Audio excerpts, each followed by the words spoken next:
get up. You guys hear it okay?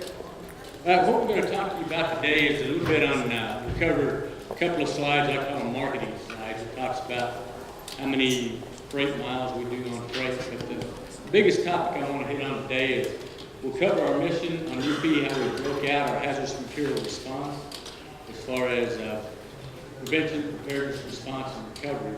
And we'll add a little bit of information in there as to why those missions are set up the way they are. And we'll be covering pre-planning. Most of you in here, of course, everybody should be what emergency managers. We got some fire chiefs in here, fire department. Good. Good. So we'll cover that at the end of it. I'll cover some railroad safety, some things to look about when you're dealing with the railroad and emergencies, and a little bit on a little locomotive emergency response. Okay? And if you have any questions along the way, just feel free to raise your hand or blurt them out or text me. Okay? We got that one work here. A little bit on the Union Pacific system. Biggest thing here is the route miles and employees. We've got 31,000 with about 32,000 route miles and about 48,000 employees. Okay. Hazardous material management mission: prevention, preparedness, response, and recovery. On the railroads, and I'm going to speak on railroads as a whole. It's more rail industry. We've got two different kind of releases, and we'll talk about them further into this. And as emergency managers or fire department personnel, you may respond to either one of them. One of them is the accidental release, which you guys are familiar with. And then we've got the big hit. The accidental release, we get about 9 of those a year on average, to about 300 non-accidental releases. So the goal we put in place on the prevention side is to drive those NARs down, because you get an NAR of an ethanol, and as we know, it's just another flammable liquid, like crude oil or any of the other flammable liquids. But when it comes to town, if you don't deal with them on a regular basis, you might be hung in one of those unknown stars.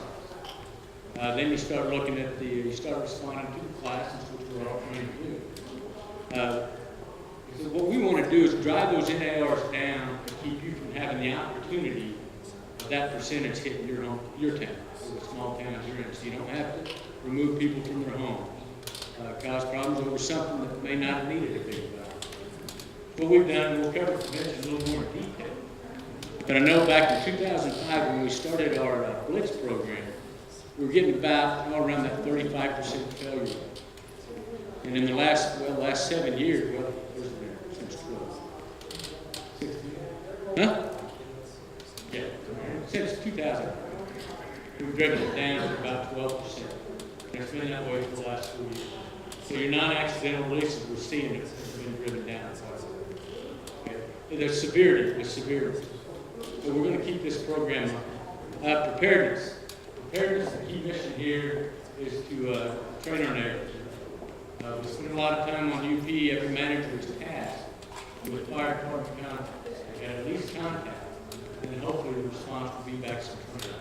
Whether it's in the Railroad 101 format, or maybe an introductory training, to railroad safety, generalized tank cars, freight cars, to actual hands-on tank car repair type training, where you actually get your hands on and you know what you're dealing with.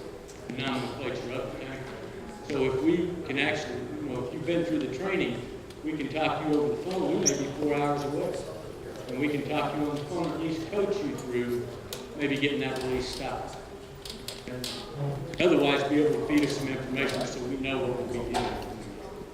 So we do a lot of outreach. Response, of course, response falls right into place. I think when hazmat came around, everybody trained in response. We've got a really robust response system, a lot of assets in place to help fire departments. And then we got our recovery. Recovery is putting things back the way it was and it's better. Yeah, as far as pictures go, it's basically the one on the top right there shows that's maybe an NAR. It would have been an NAR, but it's a non-securement problem we found during the Blitz. You can see the plugged in this and that one on the valve on the bottom.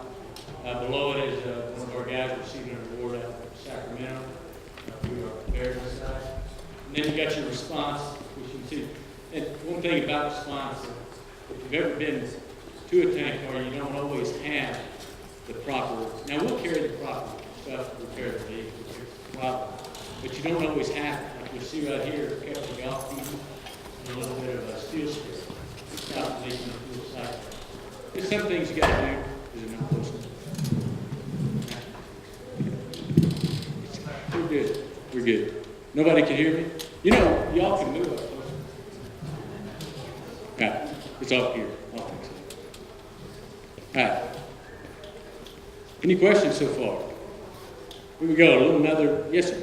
You said that making contact with local fire departments, but I'm in Provo. We have a rail yard, and I'm an emergency manager. That's different than the fire department. Is there a intent to reach out to that emergency manager where we are really a larger group than the fire department? I've had trouble contacting the point of contact down there. Okay. And is there an effort to reach out to the emergency management community rather than just the fire department? There is. We do participate on LAPCs, but it's hard for us to hit every one of them in the state. If you have a big meeting coming up where you may want to plan a drill with the railroad, let's get him involved. If you really want him to come down and speak to your group, get in touch with him. Okay, Jake is your man. Jake, gentleman in the time we can have. Okay, this slide right here speaks on, kind of gives you the numbers on the NARs. Still had about 260 NARs last year, but most of those NARs were found during inspections. They actually didn't reach a destination and cause an incident or cause, fire department to be dispatched. The 8 accidental releases. And across the rail industry, you're going to see about the same numbers. Now, I know you've heard of one of our counterparts has had some larger than normal derailments. Sometimes derailments, they come in spurts. I mean, they'll go in phases. I don't know why that is. In the management world, it seems like things happen in threes. So when you get to 4, that starts a new cycle. And that's kind of what happened to them, unfortunately. But they have really come back and they've mounted an offensive on it. We're actually getting the situation under control. And no, I won't speak on our counterpart. You guys know him, don't you? Anybody? We won't talk about him, except that one slide. Okay, prevention. The prevention activities are inspections. Now, we talked about the tank car inspections. Okay, now you got train inspections. Hazmat's supposed to be placed in a certain place within the train. Okay, flammables can't be next to internally combustible engines. Okay, where they can cause a fire or something like that. So those got to be spaced out. Our train crews are trained in this. So say the foreman in the yard puts together a train or trims one out and makes a new train for a departure. Once the train crew goes to get on, they need to inspect that train to make sure it lines up with their train consist. Because what do you think that train consist is important? Anybody want to take a shot at it? Yes, sir. If something goes wrong, it tells you what should be in. It tells the fire department, right? Those train consists are meant for emergency response personnel. They can find out where the hazmat's located in that train. So if they know what 2 cars are still left on the tracks, they know which ones have been involved in the derailment, and then they can start the procedure on getting this thing put back together. Okay? Training. We spend a lot of training with our employees. We spend it on what we call the 8620 on UP. It's how to put trains together, how to know when they identify a problem that could be a potentially unsecured event that could cause an NAR or non-accidental release. We train a lot with our customers, which you can see why we do that. With the non-accidental releases out there, we spend a lot. We give free training to our shippers, the people we pick product up from. Okay, that's ethanol plants, that's the chlorine plants. Anybody that puts a shipment together and puts it on a train, we offer them training. They've all got a required training. It's called a pamphlet 94 that they've got to give to their people. It's loading and unloading of tank cars. It's an AAR required training. So we offer it to them for free, just so if they're having trouble getting it, you can get out to them. A lot of time spent with our customers. Continuous improvement, industry committees. We are members of the BOE, or Bureau of Explosives, AAR. We spend time helping on the equipment design and improvements. When new tank cars come out, there's UP personnel involved along with Burlington Northern, CSX, and other Class 1 railroads. A little bit more on our prevention activities. This is actually some things that you do see. Of course, placards is a big one. It's got what we call the low-hanging fruit. Placards more of an invitation for our fire departments to actually identify that product without having to get too close. The picture on the bottom right is an unsecured manual. You see something like this come out, even if it is, say, a residue car. A residue hazmat is still considered a hazmat load, or a hazmat. They may say residue last contained, but it's still, we treat it as a hazmat load. Okay? On preparedness, we've got our response plans out there. Union Pacific has their own emergency response plans. We've got a core plan that our employees follow. We've got our community right to know, our tier 2s that we turn into our local emergency planning committees and fire chiefs. We've got Open 90 plans. There's closest one to here would be probably Pocatello or Elko. You guys familiar with the Open 90 plan? Open 90 is the Oil Pollution Act of 1990.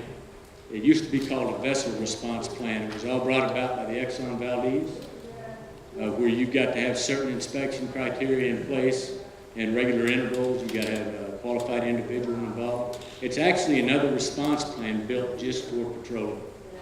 It doesn't deal with hazmat. It's just the petroleum, over 1 million gallons of product stored above ground of petroleum. So, and these plans have to be in place.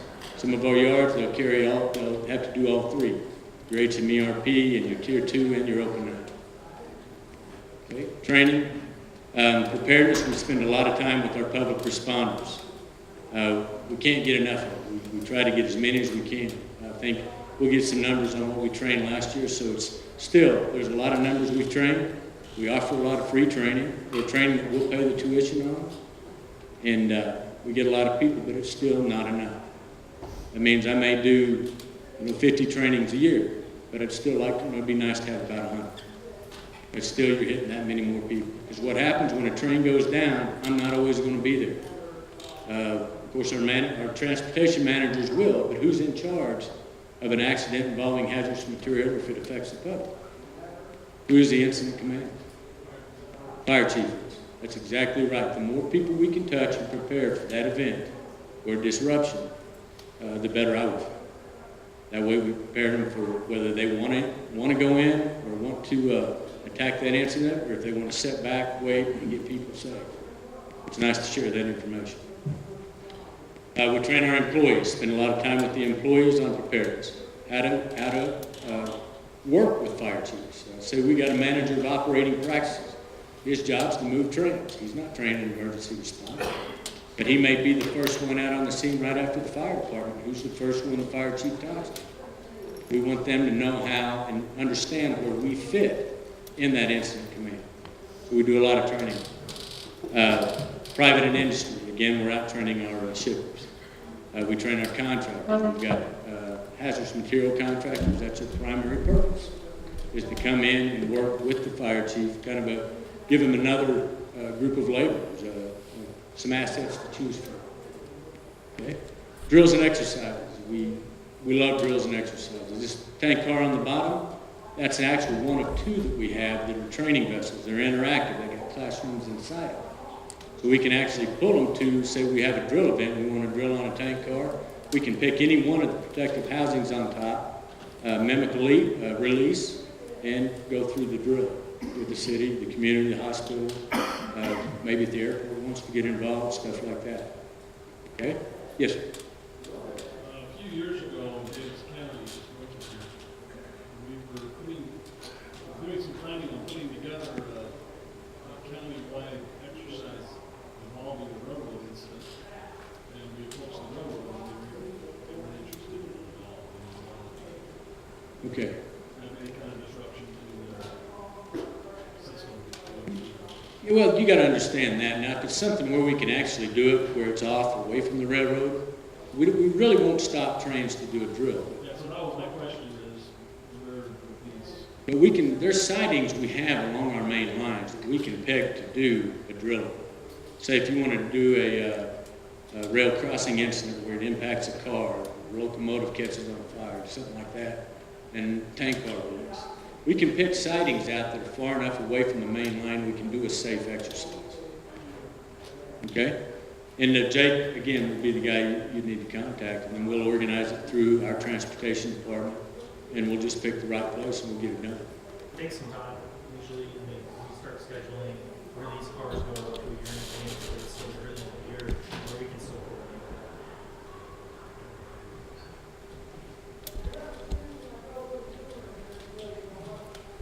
coordinate. Okay, and then there's the commodity flow data. Any of y'all ever requested a commodity flow from the railroad? What a commodity flow does for you, say you've got main line that comes in out of Ogden down through Salt Lake, and you want to know what hazmat has traveled on that track in the last year. We got a form you can fill out, submit it, and within a week, you'll have your actual commodity flow data. What that commodity flow data does for you, it helps you identify the top transportation, or top hazmat that's being transported through there, all the way down to the least. And if you need equipment, say you've got a Homeland Security grant or a grant of some kind, and you want to help your fire departments along that route to have the equipment to be prepared, it's an ideal way to use it. Okay? You know, just keep you up to date with what's traveling. Yes, sir. Is that just for Union Pacific, or is that kind of data available for some of the other? That data is available through any of the railroads. BNSF, they have it. I don't know, what other railroads run through? A short line? Yeah. I'm pretty sure that they can pull the data. They should know, but I don't know if they can or not. Okay? But if they're picking up from UP, we can pull the data that we've brought down through that area. So you kind of get an idea of what they might be picking up. More than likely, we share rail, correct? Yeah, that's good. And with that, we base it off of counties. When you request it, we'll ask what county you're looking for. And so if you can get us somewhere in that area and we're moving the commodity, we can get that information for you. Yeah, but the short line should be able to provide you that information. There's a federal requirement out there. Okay, a little bit on how many we trained. Last year we trained over 7,000 public.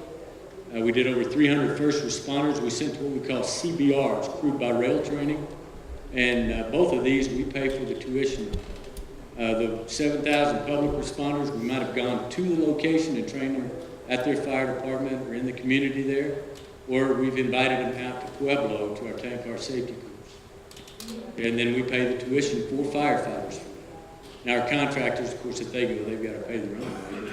As far as emergency response personnel, we send them, we will pay their way out. Okay? We can only accept so many a year out of a certain area, but by golly, we can give it a shot. If you have some, fire chief wants to get a couple of these guys through, we'll give it a shot. We don't get it that time, we'll get another shot. We get about 2 of those classes a year up here at Pueblo. Now, we do have classes down in Texas. We do Tarrant County College around Fort Worth. We do 2 tank car safety courses there also, but it's run by the county. So there is a tuition involved. It's not as expensive. Say theirs may run $700 per personnel, where the one out at Searcy, emergency response location at Pueblo, they charge, I think it's around $2,300 for tuition. But what they get there is they get 5 different derailment scenarios. They go through a response drill at the end of the time. It's a really good visit.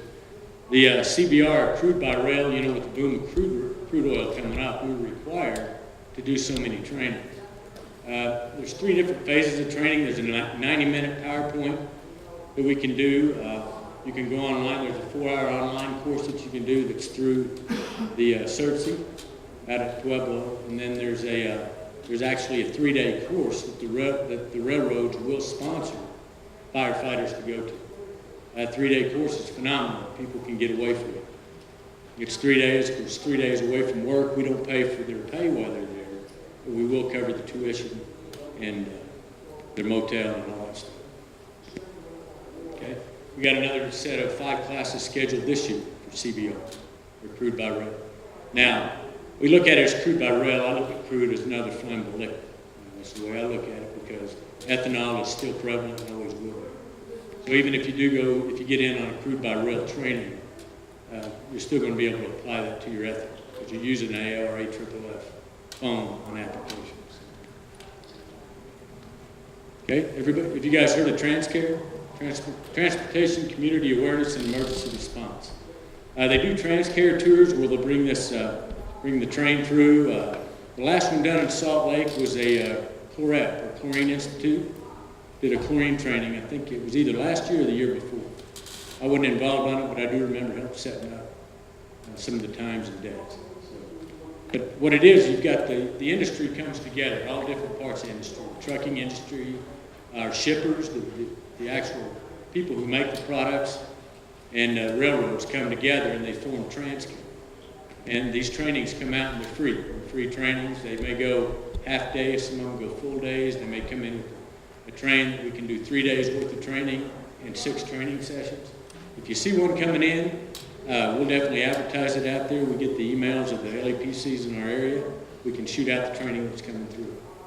We do have a fire department list. We'll send out the information on those. TransCare does have a website. They're running a class right now, the Chlorine Institute is. There's a webinar on there. You might go check it out under the TransCare. Okay, again, a little bit on preparedness is our emergency response plans. I kind of talked about those a while ago. Pre-planning. Have you ever thought about pre-planning for railroad incidents? I know you do pre-planning on other stuff. Pre-planning is when you have trains running, trains are hard to stop. I mean, if you got an incident, say it's not just a rail incident, say we've got our disruptive sequence of events. You have an automobile accident, say it's a rollover on a highway that ends up next to one of our right-of-ways, too close to the rail to really operate with a 65-mile-an-hour train coming. If you do a little pre-planning on your territory, your areas you're responsible for, get your mile poles. You know, with the mile poles of the railroad running through that area, crossing locations. You get those and have them in place for your fire departments that they know they can turn to a page and say, look, what mile pole are we at? Just by going by a crossing. We can actually, if we know right where they are when they call our risk management center, they can stop those trains almost immediately. But if they give us a spot that's within 2 miles of their location, I'm afraid a train might get on top. So if you've done your pre-planning and you've got your railroads down in your area, in the mile poles, you can almost pinpoint right where they're at any given time. In metropolitan areas, it's a little bit easier because you've got several crossings, and each one of those crossings will have a mile pole number on it. But you get out in the rural areas where you've got your volunteer fire departments, and you may have 40-mile stretch of rail, and this happened somewhere 10 miles from the crossing. It's nice to know about where your mile poles are. The way to find that out is to I'll show you in just a second. FRA has got a great website. Okay, they've got a website out where you can map mile poles on. It's their GIS data. FRA website is free. I mean, anybody can go there.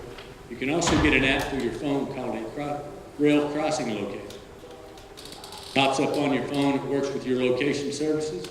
And when you punch in to find the nearest crossing, it puts you here, and then it locates the nearest mile pole where you're at for that crossing. They don't have a mile pole locator yet, but they do have a crossing locator. It's a very good app. It's very good for responding near or around road. Okay. Identify at-risk populations. This is one that, once you've got your commodity flow data, you got kind of an idea of what kind of products are pulling through your area. Then you really might want to look, see if you got around Salt Lake, there's quite a bit of chlorine that's produced. So you get an area where you identify your at-risk populations, and at-risk in my mind is nursing home, hospitals, residential areas. I mean, if they come right up on the tracks, those areas would be at-risk. So it just helps to pre-plan and know what you got in that area, and I'm sure most of you have got that. But to put it in a pre-plan helps out. Okay, and that's to understand what HM, have that get that commodity flow. Okay, and before we leave, we'll make sure you've got, or get some emails from the guys, or the people who want commodity flows, and I'll send you that form as well. Okay, other places to find your mile poles. If you come up, you don't have crossing locator, you can pull up to the crossing and look at any of the shacks, any of the crossing arms or crossbows. And they'll have an actual mile pole or that crossing will have a federal DOT number attached to it. So when you call our risk management communication center, I realize when I give you risk management, it's not our dispatch center. But if they know you got an incident, they got like the little president's red button. They can hit it immediately if they got the Pyramid Dispatch Center online. Okay? And I'm telling you, we can get those trains. If we know right where you're at, we can get the trains brought to a stop. Okay, here's that app, kind of place to find it. I don't know, it's just more of a link to it. Okay, this is your rail crossing locator to the FRA. This is what their GIS data looks like, or their map. You can zoom in on there. It's almost like an interactive Google Earth map, but it comes up with all the rail lines showing up in the area. So if you're not sure of who runs through you, you can go to the FRA website and find it. Okay, and the actual numbers you're seeing in there, those are actual mile poles of a particular subdivision or section of track. Okay, response. Of course, response in the railroad safety is utmost important. Community, employees, people in the location, coordination of responders, public responders, regulatory agencies, specialized contractors. Response duties. Analyze the problem, plan the response, implement the plan, evaluate and adjust. That's something that we do every day on every problem that we're trying to resolve. Doesn't matter what it is, from the smallest to the biggest. It works in the big incidents, but you've got to follow through. You've got to analyze it, plan your response, implement your plan, and if it doesn't work, evaluate and start over again. Don't let it frustrate you. Some of the best, ADD was labeled out there as being a bad thing. Well, I don't know, sorry firefighters, don't mean to pick on you, but when the English teacher got mad because of the 20 people running around the room, a bunch of firefighters, and they labeled it ADD. But it's actually a good trait to have because the plan will change. I've had incidents, derailments that have changed 27 times in the first 30 minutes. And if you can't adapt to change, well, you're in the wrong business. You got to adapt to the change to get the problem squared away. Okay? Any questions? Now, if you got a hyperactive disorder with that, you drink too much Red Bull. Anyway, this is kind of how we're set up on responders. UP has got, we got about 20 showing here. We got 22 responders that are hazmat managers. That's all they deal with.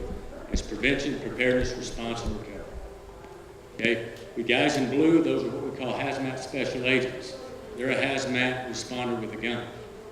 So the guys in blue carry a gun. So when you're interacting with them, just keep an eye on them. Are there any sheriff deputies in here or sheriffs? Any policemen before I say anything? That's all.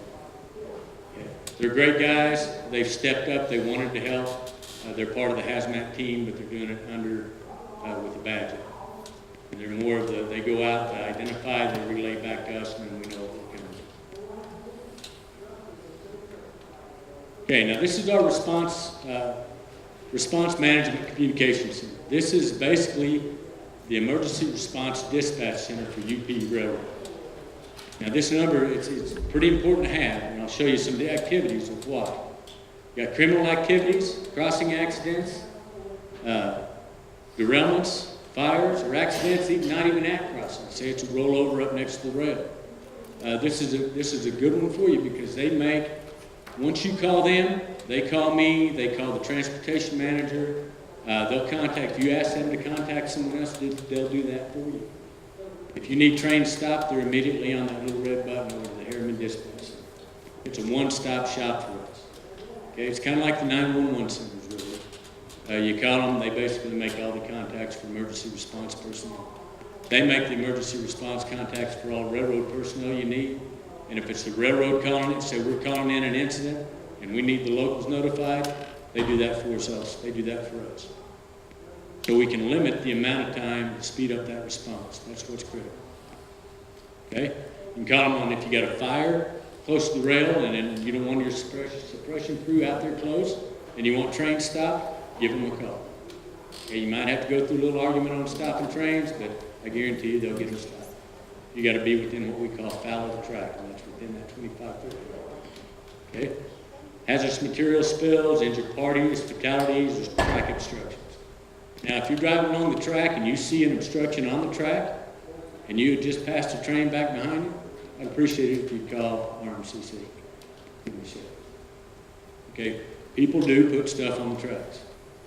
People sometimes will park their vehicles on the track, especially if they're behind on payments. There's some things that happen, and people like to use the rail for other things, which is not very pleasant. Keep an eye on what's going on around the track, who's hanging around, give RMCC a call. Okay, when you do call them, though, be sure and give them a number that we can call you back on. If you called in a hazmat release, stay on there and give them all the information. Don't give them your office number if you're out on the scene, because I'm going to want to talk directly to the person who called. Best information you get is from the person that's got the eyes on it. Okay, so stay in contact with them. They're staffed 24 hours a day. They make reports if you lose track of, if you're keeping in contact with them and you lose track of what's been done. If you've kept them updated, they keep a report going, and you have access to that report. Okay? They tell you right here, they make contact with Chemtruck. Chemtruck's a really important part. Firefighters, you know that if you get a hazmat, sure, you can look up the class, right? You can get the class of that material. But what's the best thing to do with the hazardous material? Get hold of the mother of that child. Because if it's hydrochloric acid, it can act differently in certain situations, and that ERG is not going to tell you that information. You get hold of the shipper, get hold of the guy who makes it, and he'll tell you what all kind of things to deal with. One of them I can think of is a metam sodium. Anybody ever heard of metam sodium? It's a soil fumigant. When it's hauled inside its container in an intermodal box, it's hauled as a class 9. When it spills out on the ground and meets the soil, it puts off, I'm going to try to get this. Puts off insecticide. I'll think of it here in a minute. Okay, the insecticide comes off. High rates of H2S. Now we got a different problem, don't we? It's no longer a class 9. We've got into a poison gas. It's called metam sodium. Okay, any of those, there's different types of sodiums they use for soil fumigants. But it's good to get hold of the shipper, the guy who made it. Okay, and you'll find out what all kind of stuff he's putting in. Okay? That's what we call Chemtruck. Chemtruck will get in touch with that shipper, and they'll be contacting us. As long as they pay their subscription to Chemtruck, they'll make the contact. Otherwise, we'll get the contact information, and then Chemtruck will bill them shortly after. Anyway, railroad incident command structure. It's not too much different than what you see out on NIMS. Okay, that's how we're structured. Hazmat incident commander, if hazmat is involved, it's going to be a hazardous material manager. Used to be the most senior transportation manager. Now it is the hazmat incident or hazardous material manager. Okay, he will be the incident commander. We have our public information under safety officer, law, finance, planning, operations, logistics, and emergency response. It's set up the same as NIMS. Okay, we follow the same protocol.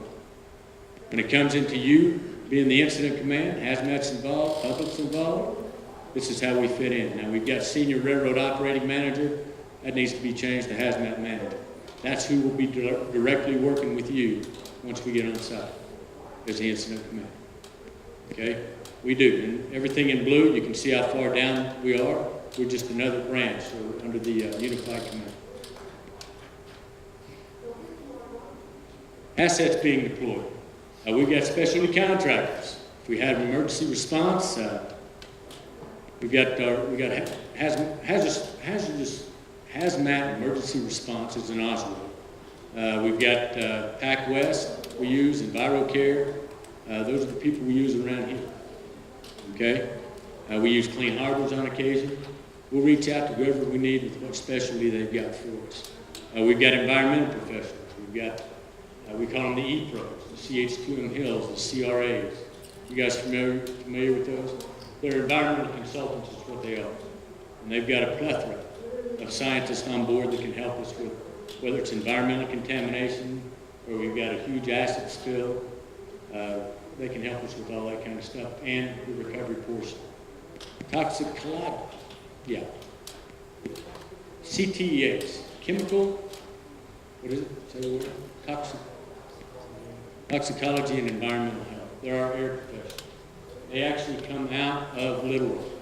Now we've got, you'll see here in a minute, we've got what we call camp locations, or certified air monitoring professionals that are trained through CTEH. CTEH is a huge company out of Little Rock. They've actually got their own jets they bring up, and they'll come to an incident and be there with all kinds of stuff. Great asset. Okay? Railroad re-railing contractors, you've probably seen them out there. It's the Hulchers, Foreman, RJ Foreman. Another one, a smaller one up around Pocatello, but we have our re-railing contractors. So when you come and you're the incident commander of one of our incidents, I promise you, we have all the assets you will need, and you can tell us what to do with them. Okay? Tell us where you want them and how you want to handle it. And then if you say, I'm done, I'm going home, I'm going to watch a football game, it's yours, well, then we'll take it from there. But we will definitely be reporting back to you. You won't be completely out of it. Okay? We got our firefighting equipment. We've posted several firefighting trailers. They're actually a trailer that's equipped with nozzles, abilities to pull the trailer with a four-wheel drive down a little closer, so we don't get the fire departments down in a muddy situation or a situation where rail or other equipment can damage their fire trucks. You can actually hook into it with your line. We can go into it with a fire hydrant. We've got an onion tank that we can actually fill up and pump off of for, but we got ground monitor on it and several lines. We can run 4 ground lines out. I think we've got 2 Pro Packs. We've got the ability to apply foam, and we've got 300 gallons AR triple up on that truck. And we've got foam caches in places where we can reach out to our counterparts, Burlington Northern. We try to locate as many opportunities for foam as we can in case we need it. But this trailer is used as an asset for the fire departments. Now, if the fire department runs into a situation that doesn't have anything really to do with rail transportation, but is close to affecting the rail, then they can request it and we'll bring it out to them. They can use it, just replace our foam. Okay. I will tell you, you use the main nozzle on that. What do you call the main nozzle? I'm not a firefighter. What's the name? Just the nozzle, yeah, main big nozzle that shoots the big water out. Now, you don't drop the adduction line right into the tote. You know, broadcast it through that nozzle. $6,400 goes in about 8 minutes. Personal experience. Okay, we've got our industrial partners. We've got hazmat specialists, tank car specialists. We send, we like to pick fire departments in certain locations. We'll send guys to the advanced tank car training through the firefighters we send them. So if we don't have a contractor in that area, we've got someone we can reach out to. Okay, we've got special equipment, air trailers, heavy equipment, frac tanks, steam units. We got everything we need for the recovery side. Okay. Firefighting response trailers is kind of where they're set up. We actually do have one in Tulsa now, Tulsa, Oklahoma. Of course, we got a little red truck. This is where our fire trailers are located, and that's kind of what one looks like on the bottom. It's basically a display of some of the equipment on it. Actually, we do have a heating blanket that keeps the foam warm. So when we're responding in this kind of weather, we've got a generator that runs that heating blanket. So it'll be warm when it gets. Camp locations. Those are our certified air monitoring professionals. We got one in Salt Lake. Is that CRA? It's not CRA anymore. Anyway, we do have our certified air monitoring professionals available. Recovery assets, this is our transfer truck or our transfer trailers. We do all our own transfers of hazmat. If we have a tank rollover, we're going to transfer that product ourselves. That way we are sure we got the right team on. We bring several hazmat managers in and team. Ask Rail. This is another app out there that is available to emergency responders. Right now, we'd like to limit it to the fire departments, fire chiefs, because they're the only ones that really need the information. You go around and pull up a tank car and pull up what's in it. You can understand there's a real concern on Homeland Security as far as who gets their hands on this app. Because anybody, if they get their hands on it, they can go out and pull up any tank car with product in it and actually pull up where it came from. Pretty soon they're going to have the ability to attach that to the train that's on. So that we do vet everybody that requests this. But there's also a spreadsheet for fire departments to fill out. As an LEPC manager, if you want to get with the fire chief and have him put you in as if he feels that you need it. So hopefully you got a good relationship with the fire chief. Okay? Other types of responses, of course you can imagine, we pump, just in North Platte alone, we pump 254 million gallons of fuel. We're in competition with the U.S. Navy on who pumps the most on any given year. So we do have fuel and petroleum spills. Small ones, we have big ones, we have all kinds. So we do a lot of responses in the petroleum arena. The one we don't like is the dreaded water spill. We don't like those. However, we are equipped to respond to them. And we got assets to bring to the party. Good time. I'm doing good on time? Anybody watching time?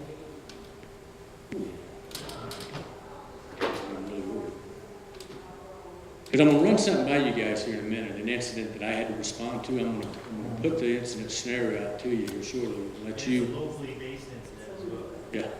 Oh, the one over North Platte? Yeah. But I'll get to it here. Okay, recovery, product and container fate. Product removal and transfer. Anytime you have an incident, you have damaged tank cars or vessels, can't go back on the rail, we got to transfer them in the field. Occasionally we'll transfer the containers, totes, drums on an intermodal route. Container decontamination and cleaning. Now when this is all done, it's done under controlled circumstances where nothing affects the environment. Okay, everything, all control procedures are put in place. So whatever hit there is not there when we're gone. And it's looking good when we're gone. Okay? Incident termination, at least you guys can be the judge of it someday. I'm going to leave you my card. So, God, those guys did a really crappy job. Let me know. And I'll make sure he knows. Okay? Incident termination, debriefing, post-incident analysis. How important is a post-incident analysis? With everybody, right? Not within just a worker. It's with everybody that was involved in that derailment or that incident. Okay, that means fire chiefs. Everybody needs to learn from it. Basically, it's a hot wash. Okay? We do PIAs on all our non-accidental releases amongst ourselves, but when we have a derailment, everybody will be involved. Hot wash will be everywhere. Okay? Critique. We get a lot of critiques. There's always the armchair quarterback out there. You know, you might be doing good. Example, North Platte, Nebraska. We humped a chlorine car about 4 years ago. Went over the hump. Ahead of it was a magnesium chloride car, which actually came from the Salt Lake area. But the wheels were contaminated, so it contaminated the retarders. Well, that loaded chlorine car just slipped right through those retarders and continued right through the bowl. Well, this thing's got 5 miles to travel before we have to derail, purposely derail. And the car went through the yard at 10 miles an hour. No, can you imagine running to try to catch this car at 10 miles an hour on ballast? I don't know if you ever did on a treadmill. I can barely keep up at 7. That's less 10. Anyway, the car did make it to the point. They called me at home at 6 o'clock in the morning. They said, Kim, we've got to purposely derail a TIH car. I said, can we talk about this? Because all I have is a Nutri-Grain bar and a cup of coffee at this time. And he said no, and he hung up the phone. I got in the truck, I'm 20 miles away, and I'm hooked. By the time I got 10 miles away, we had derailed the car right in the most populated part of town in North Platte. And it was upside down, did a 180. Response was great. No releases. Did exactly what they did exactly what I asked them to do, because those tank cars are built tough. 3 days later, the incident wasn't that great. Still nobody got hurt, no releases. But boy, there was a lot of people upset as to why you didn't contact me. Why haven't you trained the community? Why haven't you done this? Why haven't you done that? I'm telling you, everything fell into place. The response, the recovery, everything was totally perfect. The only thing that was wrong is there were people that were saying that they were not trained to shelter in place. The railroad doesn't train communities, but this was pointed at the fire department. And I'm going to tell you, this fire department has spent the last 15 years training shelter in place to the community. And that blew me away, of the people that said they had never been trained on shelter in place. Something to think about. If you get tired of pushing it, don't get tired of it. Just push, push, push. Somebody will hear it, and you can plant the seed, and hopefully 10% of the people will take it. Because nobody wants to think that anything could ever happen. And you know, here I am preaching to the choir. You know what I'm talking about. You can push, push, push. Anyway, there, I mentioned that. I told you, I did. And some ladies flashing cards at me. Okay, little railroad safety. Anybody have any questions so far? Okay, when responding to a rail incident, there's things to think about. Okay? Because you know, as long as those trains are moving and they're not bothering anybody, there's not a problem. When one of them disrupts, and we got to make a response, there's quite a few things that have to come into play. Okay, if you have to respond close to the railroad, you got to get train stopped, right? Okay, notify the railroad or the RMCC or a local railroad representative. Have the railroad stop movements. Now this is what we teach the fire departments. This is a little example for you. If you have to stop trains and you haven't contacted RMCC yet, if you know the direction or flow of the trains, go that direction for 2 miles from the point you need the protection and flag, and do not leave that post. You can flag the train when it's coming, wave your arms crazy, flash your lights, do whatever you got to do to get that engineer's attention to stop that train. Because 2 miles is what he's going to need to stop that train. See what I mean? Got a double main line, or there's a chance of trains coming from any direction, you got to send somebody both directions. Okay, you always want to leave somebody at the scene to look out, but you send 2 people down to try to stop trains. Okay? Remain clear of the tracks. Don't jump on the track and try to stop. That's not a good idea. Okay? Provide a spotter at the work site. When we say a spotter, that means somebody that's nothing, that they do nothing else but look for trains. They don't do any retrieval. They don't do anything. They're just there to look for trains. Very important, because if a train gets by the person that went to stop the trains, you really want to know if you're right there at the scene, whether one's going to get in on time. Okay? Park vehicles clear the tracks. Don't get in close until you know the trains are stopped. I know this sounds grammar school, but you got to think your way through them when you're next to the railroad. And I'm sure if you've been to a rail incident or to a rail class, they've taught you how long it takes for a train to stop. You can only imagine. Okay? All right, if you're crossing over the tracks, step directly over. Don't step at an angle.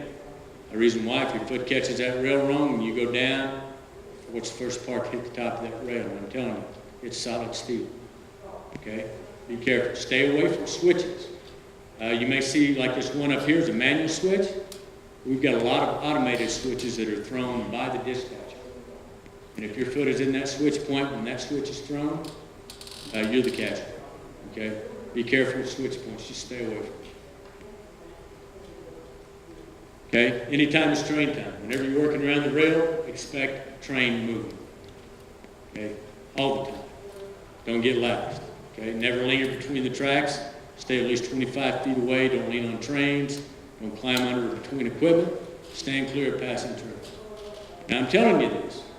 We that are in the rail industry get nonchalant sometimes and put ourselves in a situation that gets us close.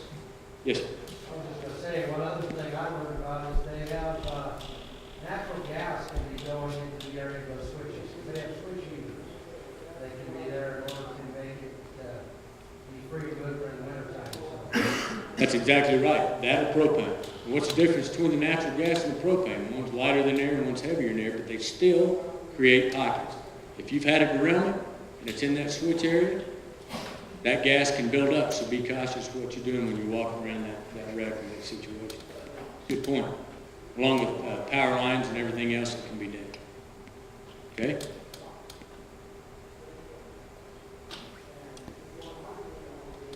Climbing on rail equipment. If you're climbing on a locomotive, you go up frontward and you come down backwards.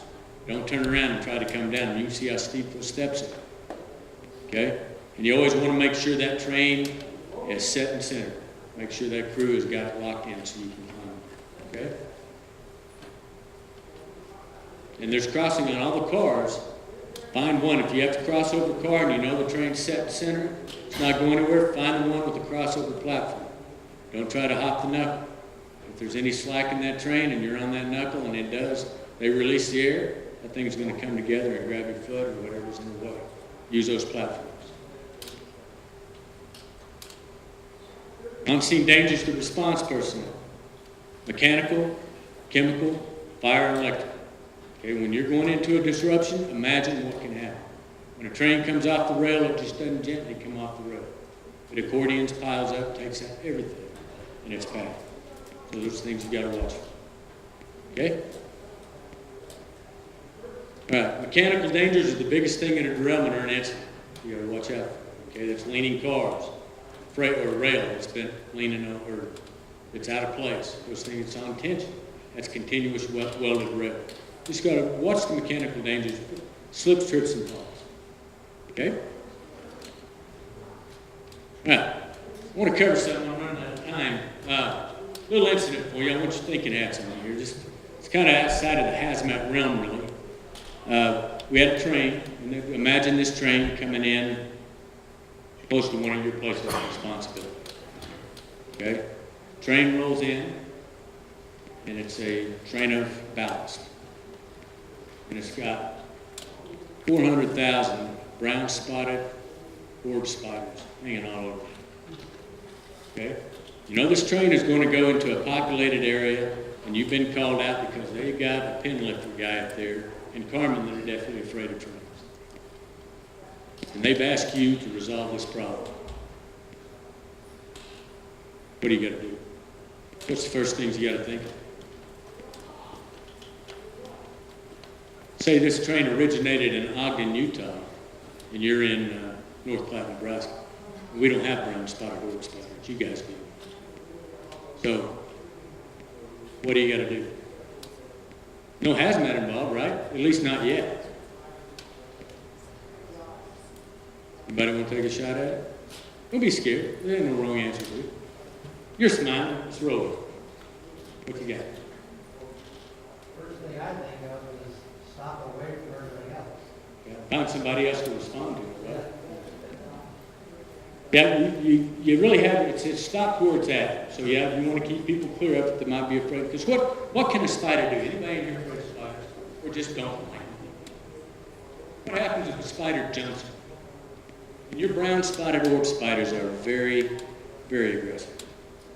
They may not be out here, but it must have been breeding season when it came to North Platte. They were active. Okay, the first thing we did, they called the hazmat manager, who is scared of spiders. Yeah, I don't like spiders. Spiders creep around at night, they're just not good. And anyway, they called out. First thing we think of, we got personnel that are going to be touching this train, are going to be near it. I don't want a pin lifter running off of the hump, which is a 20-foot drop. Don't want Carmen running out in front of a train coming into the yard. We've got to extinguish these brown spotted orb spiders. Do we want to wash them off with water? I don't, because I don't want brown spotted orb spiders in Nebraska. And there was enough of them there to start a whole new colony. Okay, we got to apply insecticide on it. What do we got to think of now? Well, you've got that. Well, we pulled the engine off. Well, what would you think of with insecticide? You got people that are going to be touching the cars. Yeah, you got to be looking at how it's going to affect the personnel. Does it have a residue? Is that poison going to transfer to the next person that touches it? Is your liability going to be extended upon or further down the road, right? Okay, so we got a department with Union Pacific Railroad we call the Industrial Hygiene Department. Called them and said, hey, what is safe to put on this train? They said tempo.